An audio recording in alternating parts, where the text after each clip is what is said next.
cette vidéo, je te mets le lien en description, je te disais qu'il fallait se préparer psychologiquement à être agressé. C'est malheureusement quelque chose de très raisonnable à dire en Big 2026, oui, malheureusement. Et précaution ne veut pas dire paranoïa. Il faut pas partir, paniquer à chaque fois qu'on prend le bus, qu'on va quelque part en ayant la peur au ventre qu'il y ait un drame. Non, c'est pas ça le but du jeu. Surtout pas. Mais ça peut arriver. Dieu merci, c'est rare, mais ça peut arriver. Et comme je te le disais, c'est pas sur le coup qu'il faudra te demander qu'est-ce qu'il faut que je fasse. Il faut y penser avant. Aujourd'hui, on va s'inspirer, et c'est le terme exact, de l'histoire de cette américaine qui s'entraînait le soir dans une salle de sport, qui plus est privée la salle. Elle était seule quand un homme a demandé à entrer et elle lui a ouvert la porte. Détail qui peut être important concernant le stress psychologique, parce que souvent on s'en veut. Alors quand en plus on a ouvert la porte soi-même, ça n'aide pas. Donc malgré un scénario catastrophique, complètement seule, sans moyen d'appeler au secours, et c'est elle qui en plus ouvre à son agresseur,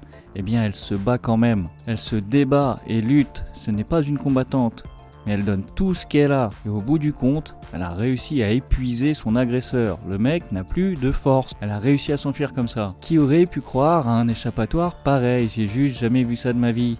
Elle a réussi à épuiser son agresseur. Bon, par contre, je te mentirais si je te disais pas que c'est une sportive professionnelle. Elle a une condition physique, mais c'est pas non plus une armoire à glace, c'est pas une lutteuse. Elle a juste, entre guillemets, l'habitude des efforts et aller chercher dans ses ressources. C'est plus facile pour elle que pour quelqu'un d'autre, je veux dire. Mais qui aurait parié sur un dénouement comme celui-là? Donc, cette histoire est superbe pour tout le monde. Qu'on puisse se dire qu'il y a aussi cette éventualité-là. Franchement, j'aurais jamais imaginé ça. Tu vois, quand je te dis qu'il faut y penser avant, même moi qui suis sensibilisé à cette thématique, d'où tout ça, sous bien des aspects d'ailleurs, je suis épataté, là franchement, chapeau bas. Donc c'est quoi la conclusion de cette histoire?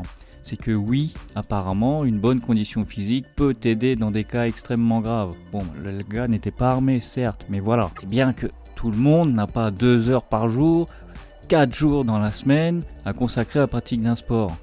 Mais un tout petit peu vaudra toujours mieux que rien du tout. Et puis il n'est pas question de tenir 15 rounds de 3 minutes. Ça, il faut bien se le dire aussi, ça. Donc, sans même se poser la question de sport de combat, d'arts martiaux, de self-défense, juste une condition physique déjà peut aider à faire une nette différence.